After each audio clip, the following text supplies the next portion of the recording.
So now with Virgo, I analyze appearing there. What this is asking you to do is to basically get organized. Organize yourself, organize your space, declutter. It requires you to be detail oriented.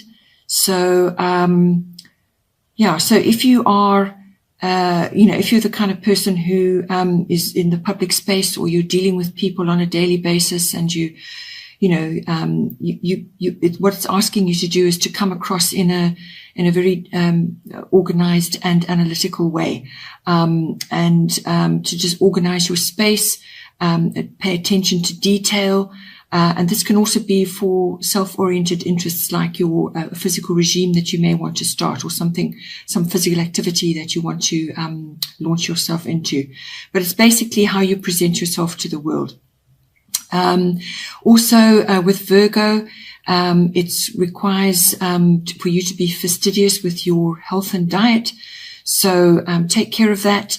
Don't overeat at this time. Rather be careful about what you're doing.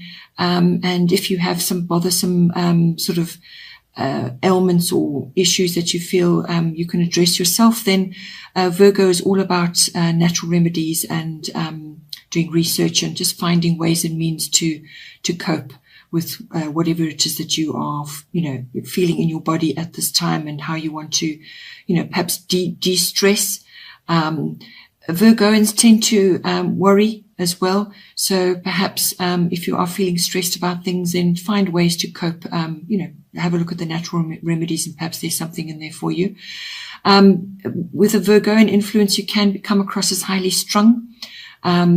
But either way, you will need a calm environment in which to concentrate and to, to conduct yourself as well. So whether that's in your work life or in your, just how you are moving through your day generally.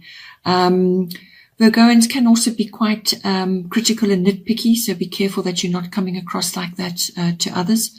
But the main part about this, I feel, for you is to get yourself into a good routine. With Virgos, that's very natural for them. So it's all about routine, getting organized, being detail oriented, be precise about what you're doing. You may also be asked to, if you're writing things, that definitely falls into the realm of Virgo. So it's how you express yourself as well to others, and come across as being caring and considerate as well. Then in your second house, you have solar eclipse revolution. So the second house is all to do with your income, your money that's coming in, your self-worth and your values. And it's also to do with real estate, your property, what you own, everything that you possess, your emotional and physical resources. So with this appearing in this house, you're required to make changes. You're required to make changes, because if you don't make the changes necessary, then things will be changed for you, and it will be abrupt, and it could be a bit of a shock. So this usually applies when you know there are things that need to be done.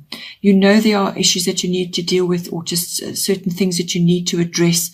And we're inclined to put them off, or we just get too busy, or we just don't quite know what to do. Whereas this is saying take action and make the changes necessary. Because when you do that, you bring about a revolution, but it will be better for you, ultimately on the other side of that. This is swift transformation. So make sure you're working with the universe on that one. So make necessary adjustments, and stay present as well. If you're dealing with your income and your money coming in, you're trying to decide about what you want to do, stay present, because from there, then you can make really good decisions. You can learn from the past, certainly, but you can't live there, and you can't project yourself too far into the future either. You need to think about what you can do now to pave the way for better things. Also, you may need to fix something perhaps has been that is needing to be done, and you just need to fix it before you can move on. So it's also about breaking old patterns. So if you've been a bit of a spendthrift, or you've in the past sort of splashed out, well, now you need to perhaps think more carefully about what you're going to do. Or it could just be that you want to make some kind of larger type of purchase.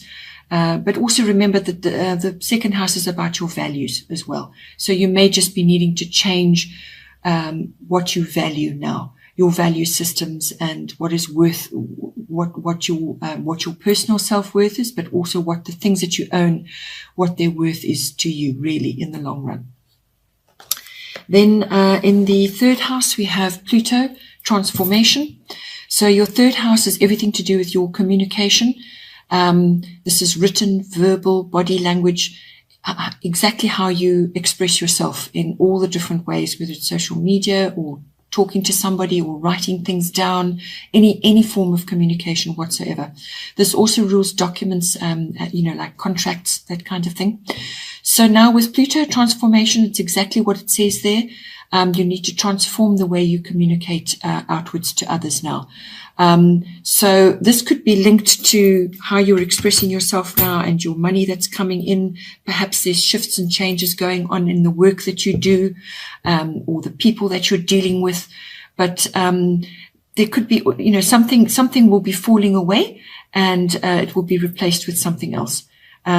Also, issues may be coming to the surface.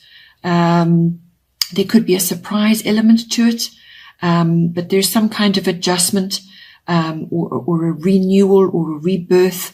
So perhaps the way you have communicated in the past, or perhaps the way you have been dealing with those sorts of issues, whether it's work related or just personally, the way you are going to project yourself now will need to be changed and transformed. It needs to be deeper. It needs to be direct, and you need to, tap into your sort of deep intuition as well. So it's going to be fairly intense, and you will just need to be vigilant as well about what you say and how you carry through on your what you say to others, your promises and your promises to yourself. So as I said, issues may be coming to the surface. This could be family related. I mean, this third house covers siblings, aunts, uncles, and cousins, that kind of thing. But it could also be the wider scale. If you're in, so the public eye, or you're dealing with a wider audience, then it's all about that, how you communicate. The third house also covers short journeys, taking a trip somewhere locally. That might come in for you as well.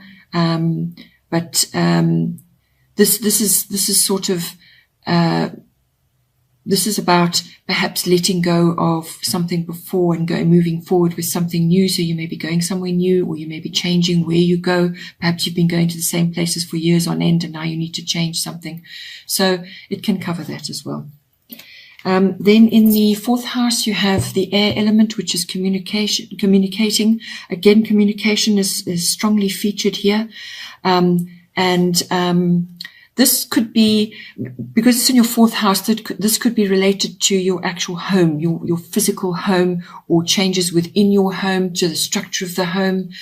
It's also to do with your ethnic identity and your roots, your foundation.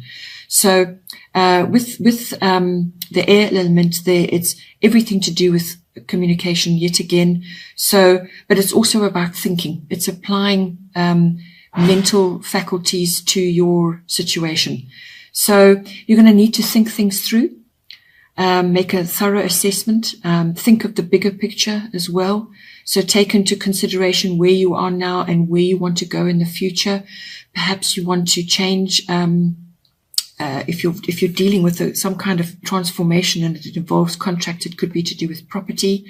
And it was also coming up in your second house, which deals with property. There are changes coming up there. So possibly you're downscaling, upscaling, moving home, or just changing your actual home itself.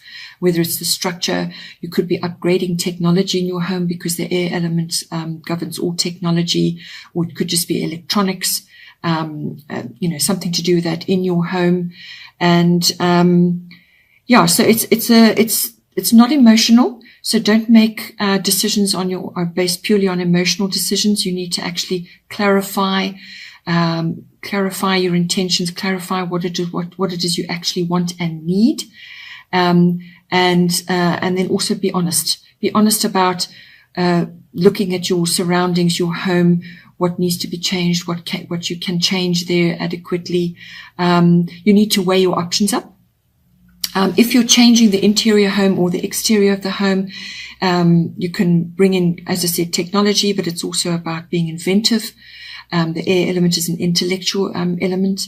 And the air element also covers manifestation. So if you're wanting to bring a new home to yourself, then having a positive outlook will also, and being honest with yourself, you know, once you set your intention and send it out into the universe, you could very well manifest exactly what you want. So it's assessment, really. Think things through and you know, actually weigh up your options. That's really what it's about there. Then in the 5th house, we have Black Moon Lilith. This is a female mystery card. It's the deeper feminine, the darker feminine as well. This is falling into your 5th house, which is to do with, covers several areas.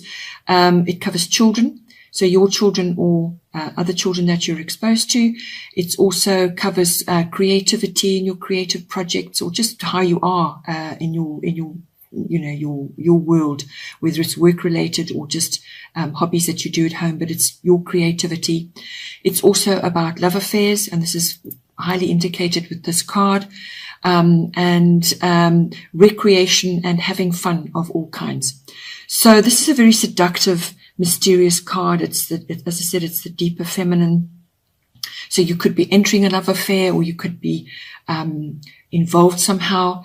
And it's going to be sort of really quite deep and sort of mysterious. It's got like a magic element to it.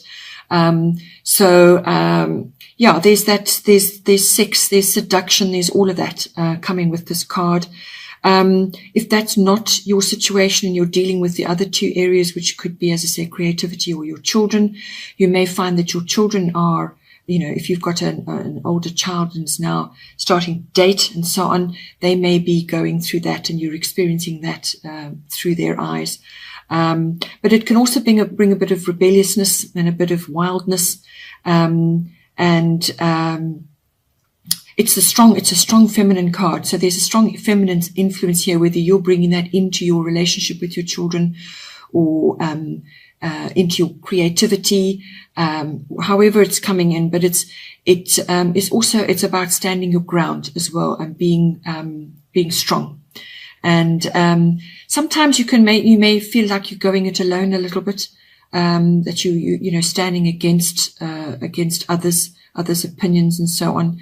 So there's all of those elements that could be coming in. You could be working on a creative project and just be feeling a little bit isolated possibly. But if you're tapping into the deeper feminine and harnessing all those qualities, then, you know, you can bring it through into your creativity.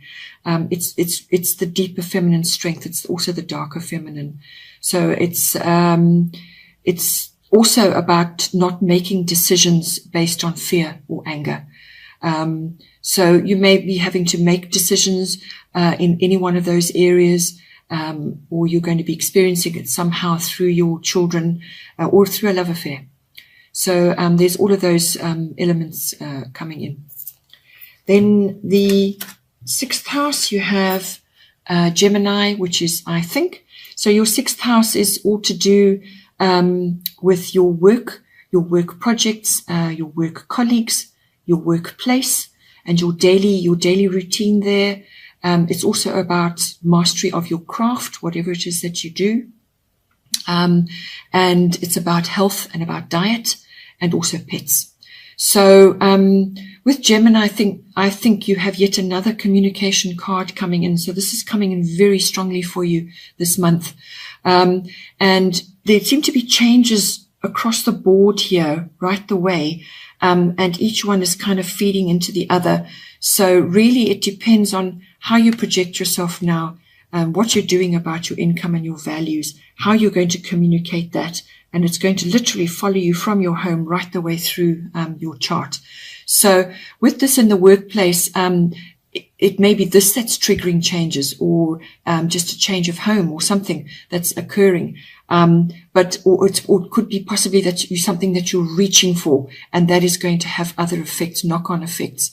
But with Gemini, I think communication is key, and this is mostly to do with your work, and then possibly also to do with your health and diet. But it really is your projects that you're working on in your workplace. You could be having a Gemini person that you're working with, or exposed to, or you could be in an environment which is quite fast-paced, where communication is key, or you need to bring those elements into the work projects that you're working on. This also brings in technology. You may be having to master some kind of new computer program, or some kind of tech to assist you in the work that you're doing, and also to reach others, to reach a wider audience and so on.